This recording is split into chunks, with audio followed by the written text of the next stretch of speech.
Welcome. ഇന്നത്തെ നമ്മുടെ വിഷയം തലയിലെഴുത്തിൻ്റെ ഘടനയും അതെങ്ങനെയാണ് പ്രവർത്തനനിരതമാകുന്നത് എന്നും മനസ്സിലാക്കുക എന്നുള്ളതാണ്.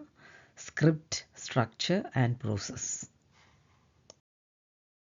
തലയിലെഴുത്തിൻ്റെ ഈ ഘടന നിങ്ങൾ നേരത്തെ കണ്ടതാണ്. അച്ഛൻ്റെ അമ്മയുടെയും ഇടയിൽ നിൽക്കുന്ന ഒരു കുട്ടിയുടെ ചിത്രമാണ് ഇവിടെ നമ്മൾ കാണുന്നത്. കുട്ടി എങ്ങനെയാണ് വളരുന്നത്? അമ്മയുടെ അച്ഛൻ്റെയും ശിശുഭാവത്തിൽ നിന്ന് കിട്ടുന്ന അനുഗ്രഹങ്ങളും നിരോധനാജ്ഞകളും എല്ലാം സ്വീകരിച്ച് കുട്ടിയുടെ ശിശുഭാവം വികസിക്കുന്നു. അച്ഛൻ്റെയും അമ്മയുടെയും പക്വഭാവത്തിൽ നിന്ന് ലഭിക്കുന്ന പാറ്റേൺസ്, അതിലെ കണ്ടുപഠിക്കുന്ന കാര്യങ്ങളെല്ലാം കൂടെയാണ് കുട്ടിയുടെ പക്വഭാവം വികസിക്കുന്നത്. അച്ഛനും അമ്മയും അവരുടെ പിതൃഭാവത്തിൽ നിന്ന് കൊടുക്കുന്ന സ്വാഭാവിക അനുഗ്രഹങ്ങളൊക്കെ സ്വീകരിച്ചാണ് കുട്ടിയുടെ പിതൃഭാവം വളരുന്നത്. കുട്ടിയുടെ ശിശുഭാവത്തിൽ നിന്ന് മുകളിലേക്ക് കുട്ടിയുടെ വളർച്ചയുടെ അഭിലാഷങ്ങളെ പ്രതിനിധീകരിക്കുന്ന ഒരാരോയും നിങ്ങൾക്ക് കാണാം. അപ്പോൾ ഇതെല്ലാം കൂടെ ചേർന്നാണ് കുട്ടിയുടെ പേരൻ്റ്, അഡൾട്ട്, ചൈൽഡ് ഭാഗങ്ങൾ ഡെവലപ്പ് ചെയ്യുന്നത്. ഒരു 2 വയസ്സിന് മുമ്പ് കുട്ടിക്ക് ഇതെല്ലാം ഉണ്ടാവും. അതിനുശേഷം ആവർത്തിച്ച് അതിൽ പല മാറ്റങ്ങളും വരുത്തും. അതൊരു പൂർണ്ണമായ രീതിയിൽ ഡെവലപ്പ് ചെയ്യുമ്പം 6 വയസ്സ് 8 വയസ്സൊക്കെ ആവും. എന്നാലും അതിൽ ചെറിയ ചെറിയ വ്യത്യാസങ്ങൾ പ്രായപൂർത്തിയാകുമ്പോൾ വീണ്ടും വരുത്താം. പക്ഷെ വരുത്തണമെങ്കിൽ അതിനനുസരിച്ചുള്ള സാഹചര്യ വ്യത്യാസങ്ങൾ ഉണ്ടാകണം എന്നുള്ളതാണ് തിയറി. അനുഗ്രഹങ്ങൾ എന്താണെന്ന് വിശദമായിട്ട് ഇവിടെ നോക്കാം. മാതാപിതാക്കന്മാരിൽ നിന്ന് കിട്ടുന്ന നിരുപാധികമായിട്ടുള്ള സ്ട്രോക്കുകളാണ് അനുഗ്രഹങ്ങൾ. അവരുടെ സുരക്ഷിതത്വമുള്ള ശിശുഭാവത്തിൽ നിന്നാണ് ഓരോ കുട്ടിയിലേക്കും അത് വരുന്നത്. കുട്ടിക്ക് കുട്ടിയുടെ തനിയായ സ്വഭാവങ്ങൾ കാണിക്കാനും സന്തോഷമായിട്ടിരിക്കാനും ഇഷ്ടമുള്ള കാര്യങ്ങൾ ചെയ്യാനും ജീവിതത്തിൽ അഭിവൃദ്ധിപ്പെടാനും എല്ലാം ഈ അനുഗ്രഹങ്ങൾ ആവശ്യമാണ്. ചെറിയ കുട്ടികളായിരിക്കുമ്പം ഓരോ പ്രവൃത്തികൾക്ക് കിട്ടുന്ന അനുമോദനങ്ങളും നമുക്ക് അനുഗ്രഹങ്ങളായിട്ട് അനുഭവപ്പെടും. അതും നമ്മൾ ശരീരത്തിലായിരിക്കും പലപ്പോഴും അനുഭവപ്പെടുന്നത്. കാരണം ഇതെല്ലാം ഭാഷ ഉണ്ടാകുന്നതിന് മുമ്പുണ്ടാകുന്ന കാര്യങ്ങളാണ്. അടുത്തതായിട്ട് വിലക്കുകൾ അഥവാ നിരോധനാജ്ഞകൾ എന്താണെന്ന് നോക്കാം. കോടതിയിൽ നിന്ന് വിലക്ക് പുറപ്പെടുവിക്കുന്നത് പോലെ മാതാപിതാക്കന്മാരിൽ നിന്നും നമുക്ക് വളരുമ്പം പല വിലക്കുകളും ഉണ്ടാകും. അത് നമ്മുടെ സുരക്ഷയ്ക്ക് വേണ്ടിയായിരിക്കും അവർ പലതും ചെയ്യുന്നത്. പക്ഷേ ചെറിയ പ്രായത്തിൽ കുട്ടികൾക്കത് മനസ്സിലാവത്തില്ല. അപ്പോൾ അതെല്ലാം തടസ്സങ്ങളായിട്ടായിരിക്കും കുട്ടിക്ക് അനുഭവപ്പെടുന്നത്. അതിനെയാണ് വിലക്കുകളെന്ന് പറയുന്നത്. അത് 12 എണ്ണം ഉണ്ടെന്നാണ് Robert Golding and Mary Golding തിരിച്ച് മനസ്സിലാക്കിയിരിക്കുന്നത്. അത് ഓരോന്നും വിശദമായിട്ട് പുറകെ നമുക്ക് കാണാം. Robert Golding and Mary Golding identify ചെയ്തിരിക്കുന്ന വിലക്കുകൾ ഓരോന്നോരോന്നായിട്ട് ഇവിടെ പറയുകയാണ്. ഒന്നും ചെയ്യരുത്, അതാണ് ഒരു വലിയ വിലക്ക്. പലർക്കും പല കാര്യങ്ങളും ചെയ്യാൻ ഇനീഷ്യേറ്റീവ് ഇല്ലാതെ പോകുന്നത് ഇങ്ങനത്തെ അനുഭവങ്ങളുള്ളത് കൊണ്ടാണ്. അതുപോലെ താഴോട്ട് ഓരോന്നുണ്ട്. ജീവിക്കരുത്, നീ ആയിരിക്കരുത്, ശിശുവായിരിക്കരുത്, വളരരുത്, ചിന്തിക്കരുത്, വികാരപ്പെടരുത്, മറ്റുള്ളവരുമായിട്ട് അടുപ്പം ഉണ്ടാക്കരുത്, മറ്റുള്ളവരുമായിട്ട് ബന്ധങ്ങളുണ്ടാക്കരുത്, സുഖമായിരിക്കരുത്, എപ്പോഴും രോഗിയായിരിക്കണം, വിജയിക്കരുത്, നീ പ്രാധാന്യമുള്ളവനാകരുത്. ഇങ്ങനെയൊക്കെയുള്ള വിലക്കുകളാണ്. ഇതൊന്നും ഇങ്ങനെ അവർ പറഞ്ഞിട്ടായിരിക്കില്ല. അവരുടെ ചില പെരുമാറ്റങ്ങളിൽ നിന്ന് കുട്ടിയുടെ അറിവില്ലായ്മയിൽ കുട്ടി ഇങ്ങനെ മനസ്സിലാക്കുന്നതാണ് പലപ്പോഴും. അപ്പോൾ ഇതിനെ ശരീരത്തിൽ അനുഭവപ്പെടുന്ന ബുദ്ധിമുട്ടുകളായിട്ടാണ് അനുഭവപ്പെടുന്നത്. കാരണം ഭാഷ വെച്ചല്ല കുട്ടി ഇതൊന്നും ഉൾച്ചേർത്ത് വച്ചിരിക്കുന്നത്. മാതൃകകൾ എന്ന് പറഞ്ഞാൽ വലിയ ആലോചനയില്ലാതെ മാതാപിതാക്കന്മാരുടെ പെരുമാറ്റങ്ങൾ അതേപടി കുട്ടികൾ പകർത്തുന്നതാണ്. അങ്ങനെ കാണുമ്പം എല്ലാവരും വിചാരിക്കും, അല്ലെങ്കിൽ അതേക്കുറിച്ച് അഭിപ്രായം പറയും, അത് പാരമ്പര്യം കൊണ്ടാണ് അങ്ങനെ ഉണ്ടാകുന്നതെന്ന്. പക്ഷേ അത് പാരമ്പര്യമല്ല, കണ്ടുപഠിക്കുന്നതാണെന്നാണ് ആശയവിനിമയ ശാസ്ത്രം പറയുന്നത്. കണ്ടുപഠിച്ചതായതുകൊണ്ട് നമുക്കത് ഇഷ്ടമില്ലെങ്കിൽ മുതിർന്നു കഴിയുമ്പോൾ മാറ്റുകയും ചെയ്യാം എന്നുള്ളതാണ് ഈ തിയറിയുടെ ഒരു ഗുണം. മാതാപിതാക്കന്മാരുടെ ഭാവങ്ങളാണ് കുട്ടി കോപ്പി ചെയ്യുന്നത്. മാതാപിതാക്കന്മാരുടെ പക്വഭാവം എന്ന് പറയുന്നത് പലപ്പോഴും ചെറിയ അളവിലെങ്കിലും കണ്ടാമിനേറ്റഡ് ആയിരിക്കും എല്ലാ മനുഷ്യരുടേതും. അപ്പോൾ അതുപോലെ കുട്ടികളും കണ്ടാമിനേറ്റഡ് ആയിട്ടുള്ള ഭാവങ്ങളാണ് വികസിപ്പിക്കുന്നതെന്ന് നമുക്കൊരർത്ഥത്തിൽ മനസ്സിലാക്കാം. നിരോധനാജ്ഞയുടെ പ്രതിവിധികൾ അല്ലെങ്കിൽ കൗണ്ടർ ഇഞ്ചങ്ഷൻസ് എന്നൊരാശയമുണ്ട് സ്ക്രിപ്റ്റിൽ. അതായത് പല വിലക്കുകൾക്കും നേരിടാനായിട്ട് കുട്ടികൾക്ക് മാതാപിതാക്കന്മാരുടെ അവരുടെ പിതൃഭാവത്തിൽ നിന്ന് കൊടുക്കുന്ന സോപാധിക അനുഗ്രഹങ്ങളാണിതെല്ലാം. ഇതെല്ലാം ശിശുഭാവത്തിലെ വിലക്കുകളെ നേരിടാൻ വേണ്ടിയാണെന്നാണ് കൊടുക്കുന്ന മാതാപിതാക്കന്മാർ ധരിക്കുന്നതും കുട്ടിയും ധരിക്കുന്നത്. പക്ഷേ ഇന്ന് നമുക്കറിയാം അങ്ങനെയല്ല എന്നുള്ളത്. അതുകൊണ്ട് അതിനെ നമ്മൾ ഇന്ന് പ്രേരകങ്ങൾ എന്നാണ് വിളിക്കുന്നത്. പണ്ടത് വിലക്കുകളെ നേരിടാനുള്ള സ്വാഭാവിക അനുഗ്രഹങ്ങളാണെന്നാണ് ധരിച്ചിരുന്നത്. എന്താണ് പ്രേരകങ്ങൾ, അതെങ്ങനെയാണ് പ്രേരകങ്ങളാകുന്നതെന്ന് ഇവിടെ ഒന്ന് മനസ്സിലാക്കാം. ഇപ്പം ജീവിക്കരുത് എന്നൊരു വിലക്കുണ്ടെന്ന് വിചാരിക്കുക. ആ കുട്ടിയോട് കഷ്ടപ്പെട്ട് പണിയെടുത്താൽ ജീവിക്കാം എന്നൊരു അനുഗ്രഹം കൂടെ കൊടുത്തിട്ടുണ്ടാകും, ഒരു സ്വാഭാവിക അനുഗ്രഹം. അപ്പോൾ ആ കുട്ടിക്ക് ജീവിക്കണമെങ്കിൽ എന്നും കഷ്ടപ്പെടണം. കാരണം കഷ്ടപ്പെട്ട് ജീവിച്ചില്ലെങ്കിൽ ജീവിക്കരുതെന്നുള്ള വിലക്കാണ് മനസ്സിൽ ശക്തമായിട്ട് മുമ്പോട്ട് വരുന്നത്. കഷ്ടപ്പെട്ടാൽ മാത്രമേ ജീവിക്കാൻ പറ്റുള്ളൂ എന്നാണ് അന്നേരം കുട്ടി അവൻ്റെ ചെറിയ ബുദ്ധിയിൽ മനസ്സിലാക്കുന്നത്. അതാണ് ഇതിനകത്തെ ക്യാച്ച്. നമ്മുടെ സാധാരണ പ്രവർത്തനങ്ങളെ ഉള്ളിൽ നിന്ന് നിയന്ത്രിക്കുന്ന ദൂതുകളാണ് ഈ ഉൾപ്രേരണകൾ എന്ന് പറയുന്നത്. അവയെയാണ് നമ്മൾ പ്രേരകങ്ങളെന്ന് പറയുന്നത്. ആ ദൂതുകൾ നമ്മളെ സഹായിക്കാനാണെന്നാണ് നമ്മൾ പലപ്പോഴും ധരിക്കുന്നത്. പക്ഷേ ഇതിനു മുമ്പ് ഞാൻ വിശദീകരിച്ചതുപോലെ പലപ്പോഴും അത് സഹായിക്കുന്നതിനേക്കാൾ കൂടുതൽ ഉപദ്രവമാണ് ചെയ്യുന്നത്. കാരണം അതിനേക്കാൾ ശക്തമാണ് ശരീരത്തിൽ അനുഭവിച്ച് കിടക്കുന്ന വിലക്കുകൾ. അപ്പോൾ കഷ്ടപ്പെടുക, അല്ലെങ്കിൽ എല്ലാം തികഞ്ഞവനായിരിക്കാൻ പരിശ്രമിക്കുക എന്നങ്ങനെ 5 പ്രേരകങ്ങളാണ് പ്രധാനമായിട്ടുള്ളതെന്നാണ് ടേബി കാളർ കണ്ടുപിടിച്ചിരിക്കുന്നത്. അത് ഏതൊക്കെയാണെന്ന് നമുക്ക് നോക്കാം. ഇതാണ് ടേബി കാളർ ഐഡൻറ്റിഫൈ ചെയ്തിരിക്കുന്ന 5 പ്രേരകങ്ങൾ. അതിലൊന്ന് ബി പെർഫെക്റ്റ്, അല്ല നീ തികഞ്ഞവനായിരിക്കണം, എന്നാൽ ഓക്കെ, ഇനി എല്ലാത്തിനും മിടുക്കനാകും. മറ്റുള്ളവരെ പ്രീതിപ്പെടുത്തി ജീവിച്ചാൽ മിടുക്കനായിട്ട് ജീവിക്കാം, അതാണ് വേറൊന്ന്. പിന്നെ നീ ശക്തനായിരിക്കുക, ഇമോഷൻസിനെ കൺട്രോൾ ചെയ്യുക, അപ്പം നീ മിടുക്കനായിരിക്കുക. പിന്നെ വേറൊന്ന്, കഷ്ടപ്പെട്ട് അധ്വാനിച്ചാൽ നന്നായിട്ട് ജീവിക്കാൻ പറ്റും. വേറൊന്ന്, വേഗത്തിൽ കാര്യങ്ങളൊക്കെ ചെയ്താൽ നന്നായിട്ട് ജീവിക്കാൻ പറ്റും എന്നുള്ളതാണ്. അപ്പോൾ ഇങ്ങനെയൊക്കെയുള്ള മെസ്സേജസ് നമ്മുടെ ഉള്ളിൽ കിടക്കുമ്പം അതൊരു കണ്ടീഷണൽ ഓക്കേനെസ്സാണ്. അപ്പോൾ കഷ്ടപ്പെട്ട് അധ്വാനിച്ചില്ലെങ്കിൽ ജീവിക്കാൻ പറ്റത്തില്ല. ഞാൻ എല്ലാത്തിലും പെർഫെക്റ്റ് ആയില്ലെങ്കിൽ എന്നെ ഒന്നിനും കൊള്ളത്തില്ല. മറ്റുള്ളവരെ പ്രീതിപ്പെടുത്തിയില്ലെങ്കിൽ ഞാൻ നന്നായിട്ട് ജീവിക്കത്തില്ല. ഇങ്ങനെയൊക്കെയുള്ള നെഗറ്റീവ് മെസ്സേജസാണ് ഇത് വാസ്തവത്തിൽ നമ്മുടെ ഉള്ളിൽ തികട്ടി വരുന്നത്. ഇവിടെ ഒരു എക്സസൈസ് ചെയ്യുക. തലയിലെഴുത്തിൻ്റെ ഒരു ഘടന വരച്ച് അതിൻ്റെ വിവിധ ഭാഗങ്ങളൊന്ന് അടയാളപ്പെടുത്തുക. പിന്നെ അനുഗ്രഹങ്ങളെന്ന് പറഞ്ഞാൽ എന്താണ്, എവിടെ നിന്ന് ലഭിക്കുന്നു, വിലക്കുകൾ എന്ന് പറഞ്ഞാൽ എന്താണ്, അതെങ്ങനെയാണ് സംഭവിക്കുന്നത്, പ്രേരകൻ എന്ന് പറഞ്ഞാൽ എന്താണ്, അതെങ്ങനെയാണ് ഉണ്ടാകുന്നത്, ഇതൊക്കെ ഒന്ന് ആലോചിച്ച് ഓർത്ത് എഴുതാൻ പരിശ്രമിക്കുക. ഓർമ്മ വരുന്നില്ലെങ്കിൽ പുറകോട്ട് പോയിട്ട് കേൾക്കുക. തൽക്കാലം വീഡിയോ ഒന്ന് നിർത്തിയിട്ട് ഈ എക്സസൈസ് ചെയ്യുക. അടുത്തതായിട്ട് പഠിക്കുന്നത് ഓരോ പ്രേരകങ്ങൾക്കുള്ള വിടുതലുകളാണ്. അപ്പോൾ തികഞ്ഞവനായിരിക്കുക എന്ന് പറയുന്നതിനൊരു വിടുതൽ എന്താണെന്ന് വെച്ച് കഴിഞ്ഞാൽ, വല്ലപ്പോഴൊക്കെ തെറ്റൊന്നും പറ്റിയാലും കുഴപ്പമില്ല, തെറ്റിൽ നിന്ന് പാഠം പഠിച്ച് മുമ്പോട്ട് പോയാൽ മതി എന്നുള്ളൊരു മെസ്സേജ് നമ്മൾ ഉൾക്കൊള്ളണം. അപ്പോൾ അതൊരു വിടുതലാണ് ആ പ്രേരകത്തിൽ നിന്ന്.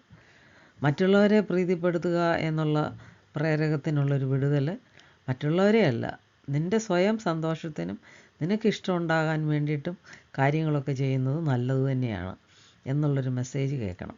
അത് ഉള്ളിൽ സ്വീകരിക്കണം. മറ്റുള്ളവരെ പ്രീതിപ്പെടുത്തേണ്ട സമയത്ത് അത് ചെയ്യണം, പക്ഷേ കൂടുതൽ കാര്യങ്ങളും നമ്മുടെ സന്തോഷത്തിനായിരിക്കണം ചെയ്യുന്നത്. ശക്തരായിരിക്കുക എന്ന് പറഞ്ഞാൽ വികാരങ്ങളെ പ്രകടിപ്പിക്കാതിരിക്കുക എന്നാണ്. പക്ഷേ വികാരങ്ങളെ പ്രകടിപ്പിക്കേണ്ടത് എൻ്റെ ആരോഗ്യത്തിന് ആവശ്യമാണ്, അതുകൊണ്ട് കുഴപ്പമില്ല എന്ന് മനസ്സിലാക്കണം. അപ്പം ഇടയ്ക്കൊന്ന് വികാരങ്ങൾ പ്രകടിപ്പിച്ച് പോകുന്നതുകൊണ്ട് നമ്മുടെ ശക്തിയോ വാല്യൂയോ ഒന്നും കുറഞ്ഞു പോകത്തില്ല. അത് നമ്മൾ ആ മെസ്സേജ് ഉൾക്കൊള്ളണം. അടുത്ത പ്രേരകം എന്താണ്? കഷ്ടപ്പെട്ട് അധ്വാനിച്ച് ജീവിക്കുക. കഷ്ടപ്പെട്ടല്ല അധ്വാനിക്കേണ്ടത്, ഇഷ്ടപ്പെട്ട് അധ്വാനിക്കണം എന്നുള്ളൊരു മെസ്സേജ് ഉള്ളിലേക്ക് സ്വീകരിക്കുക. സന്തോഷമായിട്ട് ജോലി ചെയ്യുക. അപ്പോൾ ജീവിതത്തിൽ അതൊന്നും കഷ്ടപ്പാടായിട്ട് അനുഭവപ്പെടുകയില്ല. വേഗം വേഗം വളരണം, വേഗം വേഗം എല്ലാം ചെയ്യണം. അതാണ് നിങ്ങളുടെ പ്രേരകം. നിങ്ങളെപ്പോഴും വേഗം വേഗം പെട്ടെന്ന് കാര്യങ്ങൾ ചെയ്യുന്നിട്ട് പ്രശ്നങ്ങളിൽ ചെന്ന് ചാടുന്നുണ്ടെങ്കിൽ വേഗത കുറയ്ക്കുക. പയ്യെ ചെയ്താലും കാര്യങ്ങളൊക്കെ ഭംഗിയായിട്ട് നടക്കും. പയ്യെ തിന്നാം പനയും തിന്നാം എന്ന് നമ്മുടെ മലയാളത്തിലൊരു ആപ്തവാക്യമുള്ളത് ഇവിടെ ചേർത്ത് കേൾക്കാവുന്നതാണ്. ഇത് നിങ്ങൾ മുൻപത്തെ ക്ലാസ്സിൽ കണ്ടത് തന്നെയാണ്. ഞാനതൊന്നുകൂടെ ഓർപ്പിക്കുന്നു എന്നുള്ളതേ ഉള്ളൂ. ഈ മിനി സ്ക്രിപ്റ്റിൽ കൂടെ കടന്നു പോകുന്നത് പ്രേരകങ്ങൾ നമ്മളെ പ്രേരിപ്പിക്കുന്നത് കൊണ്ടാണ്. അപ്പോൾ അതിൽ നിന്നുള്ള വിടുതലുകൾ നമ്മൾ സ്വീകരിച്ചു കഴിഞ്ഞാൽ നമുക്ക് ഓക്കെ മിനി സ്ക്രിപ്റ്റിൽ കൂടെ ജീവിക്കാൻ പറ്റും. നമ്മുടെ തലയിലെഴുത്ത് ചെറിയ രീതിയിൽ അവിടെ തിരുത്തപ്പെടും.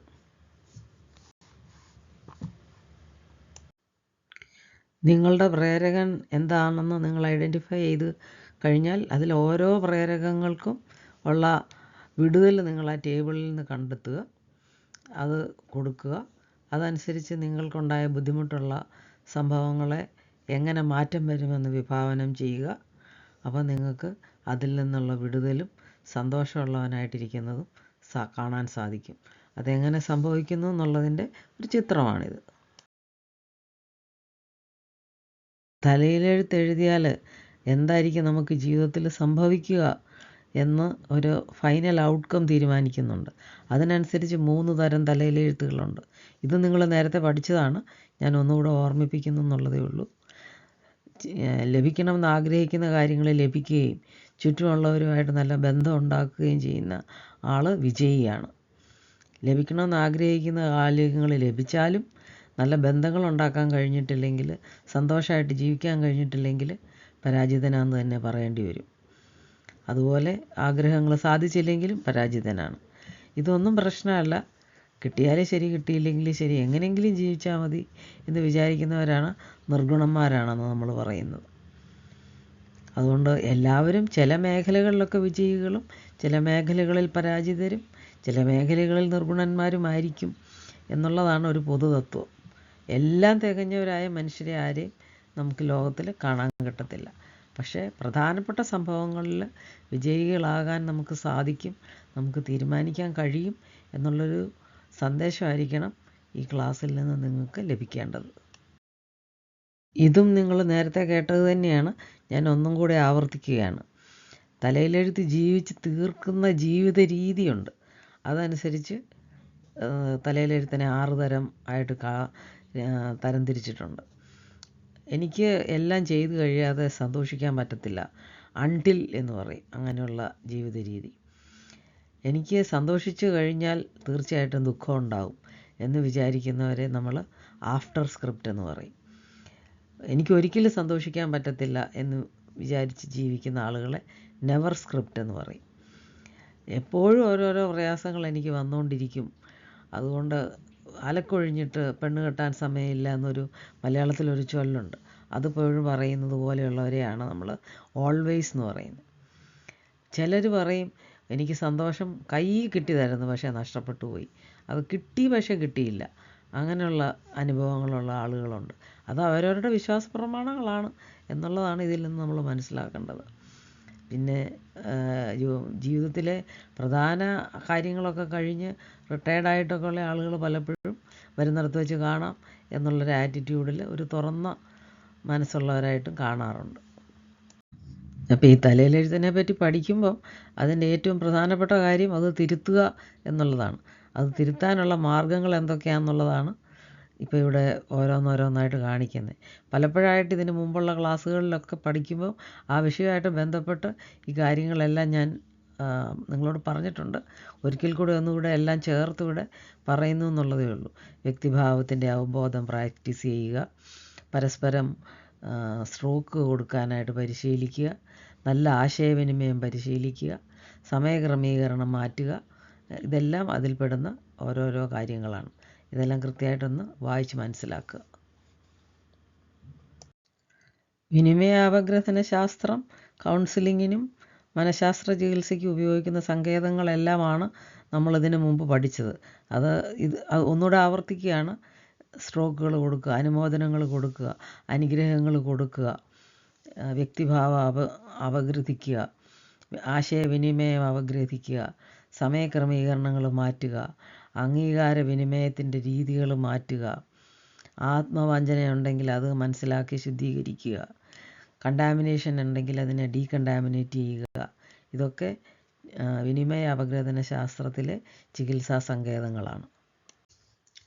കുറച്ചുകൂടെ കാര്യങ്ങൾ പറയാനുണ്ട്. പിതൃഭാവ അഭിമുഖം എന്നൊരു സങ്കേതമുണ്ട്. ജീവിത നിലപാടുകളെ വിശദീകരിക്കാൻ പറ്റും, വിശകലനം ചെയ്യാൻ പറ്റും. ഡിസ്കൗണ്ടുകളെ അല്ലെങ്കിൽ വിലയിടിക്കലുകളെ വിശകലനം ചെയ്ത് പഠിക്കാൻ പറ്റും. വികാര പ്രകടനങ്ങളുടെ അല്ലെങ്കിൽ കള്ളവികാരങ്ങളെ മനസ്സിലാക്കി അതിനെ മാറ്റാൻ പറ്റും. തലയിലെഴുത്ത് മൊത്തമായിട്ട് വിശകലനം ചെയ്യാൻ പറ്റും. ഇതെല്ലാം ഓരോരോ സങ്കേതങ്ങളാണ്. ചുരുക്കത്തിൽ പറഞ്ഞാൽ നല്ല അധ്യാപകരും നല്ല കൗൺസിലേഴ്സും നമുക്കുണ്ടെങ്കിൽ അവരെ നമ്മൾ മോഡൽ ചെയ്താലും നമുക്ക് വലിയ മാറ്റങ്ങൾ വരുത്താൻ സാധിക്കും. ഒരു ചെറിയ എക്സസൈസ് ചെയ്യാം. തലയിലെഴുത്ത് എങ്ങനെ തരംതിരിച്ചിരിക്കുന്നു, പ്രേരകങ്ങളും അത് ഓരോന്നിനുമുള്ള വിടുതലുകൾ ഏതൊക്കെയാണ്, അനുഗ്രഹങ്ങളെന്ന് പറഞ്ഞാൽ എന്താണ്, തലയിലെഴുത്ത് എങ്ങനെയാണ് തിരുത്തുക എന്നൊക്കെ പഠിച്ചതിൽ നിന്നോർത്ത് എഴുതുക. അത് കഴിഞ്ഞിട്ട് തുടർന്ന് കേൾക്കുക. തലയിലെഴുത്ത് വിശകലനം ചെയ്യുക എന്നുള്ളതാണ് വിനിമയ അപഗ്രഥന ശാസ്ത്രത്തിലെ ഏറ്റവും കേന്ദ്രമായിട്ടുള്ള ചികിത്സാ രീതി, ഏറ്റവും പ്രധാനപ്പെട്ട ചികിത്സാ രീതി. അത് പക്ഷേ നമ്മൾ പടിപടിയായിട്ട് അതിന് മുമ്പ് മറ്റുള്ള പടികളൊക്കെ ചെയ്ത് ഏറ്റവും ഒടുവിൽ ചെയ്യുന്നൊരു പ്രക്രിയയാണത്. അതിവിടെ ചെയ്യുന്നില്ല. നിങ്ങൾക്ക് താല്പര്യമുണ്ടെങ്കിൽ വിനിമയ അപഗ്രഥനം തുടർന്ന് പഠിക്കാൻ വന്നാൽ അപ്പോൾ അത് ചെയ്യുന്നതായിരിക്കും. ചുരുക്കത്തിൽ TA പഠിക്കുന്നതിൻ്റെ ഒരു എന്താണ് പ്രയോജനമെന്ന് പറയുകയാണെങ്കിൽ ഏറ്റവും പ്രധാനം അനുഗ്രഹങ്ങൾ കൊടുക്കാൻ പഠിക്കുക, മറ്റുള്ളവരെ അനുഗ്രഹിക്കാൻ പഠിക്കുക, അവരുടെ കുറവുകൾ കാണാതെ അവരുള്ള നന്മ കണ്ട് അത് ചൂണ്ടിക്കാണിക്കാനും അതിനെക്കുറിച്ച് അവരെ ബോധ്യപ്പെടുത്താനും പരിശീലിച്ചു കഴിഞ്ഞാൽ അവരുടെ കുറവുകൾ തനിയെ കുറയുന്നതായിട്ട് കാണാം. ഓരോ നിരോധനാജ്ഞകൾക്കും എതിരായിട്ട് ഇതുപോലെ ഓരോ അനുഗ്രഹങ്ങൾ കിട്ടിയാൽ നമ്മൾ ഓരോരുത്തരും നമ്മുടെ വിലക്കുകളിൽ നിന്ന് നല്ലതുപോലെ വിടുതൽ പ്രാപിച്ച് സമൃദ്ധമായിട്ട് ജീവിക്കാൻ നമുക്ക് സാധിക്കും. ഈ വിലക്കുകളാണ് നമ്മുടെ ജീവിതത്തിൽ നമ്മളെ പരിമിതപ്പെടുത്തുന്നത്. അപ്പോൾ പരിമിതികളില്ലാത്ത സന്തോഷമാണ് സമൃദ്ധമായ ജീവിതം. അതിലേക്കുള്ളൊരു ഇൻവിറ്റേഷനാണ് TA പഠനം. അപ്പോൾ ഈ പഠിച്ചതിൽ നിന്ന് തുടർന്നുള്ളൊരു പ്രായോഗിക പരിശീലനം എന്ത് നിങ്ങൾ ചെയ്യണം? ഏറ്റവും പ്രധാനം മറ്റുള്ളവർക്ക് സ്ട്രോക്ക് കൊടുക്കാൻ പരിശീലിക്കുക എന്നുള്ളതാണ്. മറ്റുള്ളവരെ അംഗീകരിക്കുക, ക്രിയാത്മകമായിട്ട് അംഗീകരിക്കുക. അതുപോലെ മറ്റുള്ളവർ നിങ്ങൾക്ക് തരുന്ന സ്ട്രോക്കുകൾ സ്വീകരിക്കാനും പരിശീലിക്കുക. ഇത് രണ്ടും പരിശീലിച്ച് കഴിഞ്ഞാൽ തന്നെ ഒരുപാട് പ്രശ്നങ്ങൾ നമുക്ക് പരിഹരിക്കപ്പെടും. പിന്നെ ഒന്ന് വ്യക്തിഭാവബോധം പരിശീലിക്കുക, ക്രിയാത്മക പ്രതികരണങ്ങൾ ക്രിയേറ്റീവായിട്ട് ഫീഡ്ബാക്ക് കൊടുക്കാൻ പ്രാക്ടീസ് ചെയ്യുക, പിന്നെ ആശയവിനിമയം തുറന്നതായിരിക്കാൻ പ്രാക്ടീസ് ചെയ്യുക, സമയവിനിമയ രീതികൾ പുനഃക്രമീകരിക്കുക. താല്പര്യം തോന്നുന്നുവെങ്കിൽ തുടർന്നുള്ള പഠനത്തിനായിട്ട് സമീപിക്കുക.